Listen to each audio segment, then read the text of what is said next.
Hi, everyone. So we're not able to have a staff meeting yet due to the COVID-19 issue. I thought I'd speak to you by way of video. Recently, we've had several questions pertaining to curbside service. When will it end? And we're getting the question from staff members, we're getting the question from some clients, and in fact, I'm getting the question from owners of local veterinary hospitals. So many local veterinary hospitals are waiting to see what we're going to do before they decide when they will end curbside service. And curbside service has been useful. It's helpful during the COVID outbreak, primarily to limit access to the clinic and help us increase the safety for you. And that's vitally important to us. The first thing that we consider is the safety of our team members, even if we have to deal with it at the expense of profitability. So curbside service has worked well. It is difficult. It's not efficient. It can be very weather dependent, but it still allows us to provide quality medicine during this difficult time. So when do we look at ending it? For me, the question is not so much one of when. There's not a specific time frame. It's more a matter of a context, the context of what's happening around us, what's happening with the outbreak. And it has been improving. So I thought I'd give you an idea of the numbers that I'm following and give you some idea of how we're thinking about when do we call it into curbside service. So let me see if I can share my screen, and I will show you some statistics. So this is a graph of the current outbreak in Kent County, and you can see two different types of diagrams overlaid on top of one another.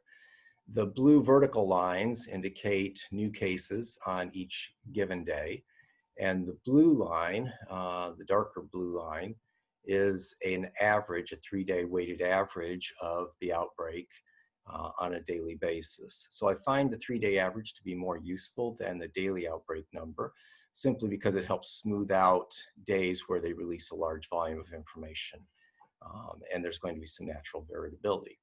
You can see that the peak the graph peaked out at around 126 cases a day, the end of April.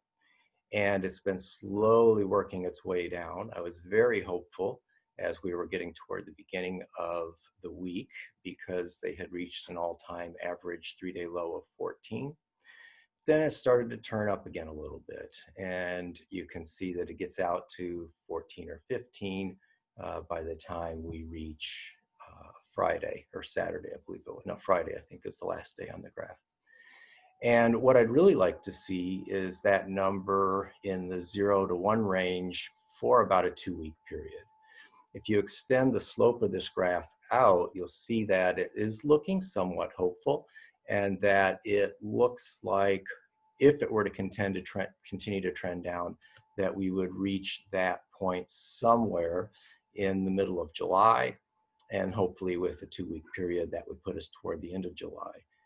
The big question is what's going to happen with this peak. Is it going to continue to go up, or are we going to level and then start to go back down again? We're about 2 weeks after the Memorial Day easing, and of course we have the protests and riots to consider, both of which could be potential spreaders of the disease. So what we'll do is continue to follow those statistics and give you updates and let you know when it's safe to reopen. But primarily, and I want to indicate again, my main focus is on our staff safety. We simply can't social distance in the hospital. If you just take a look around, it's impossible to stay 6 feet away from everyone just by the nature of the work that we do. And that's the reason that we've instituted the health questionnaires, the temperature checks, and of course, wearing of masks inside.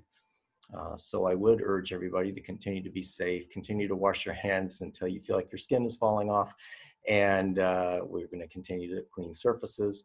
But I hope that answers the question a little bit about when we might consider instituting or de-instituting, I should say, getting rid of the curbside service.